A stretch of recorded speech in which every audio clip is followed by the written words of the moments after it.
Bigyan mo pa. Dami nila. Baka makain puwet ko nito. Wala kasi dyan. Hindi lang. Yung basta nga ako. Alas kasi napakain nila. Binibigyan ko ng pagkain. Bigyan ko. Hali kayo. Mga ano. Mga alaga ko. Kalapati. Huwag kang kumain sa ate.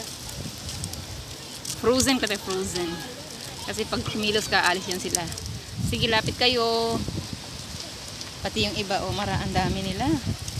Ang dami nila. Sige pa. Hali kayo. Nag-enjoy lang kami pakainin sila. Dami, no?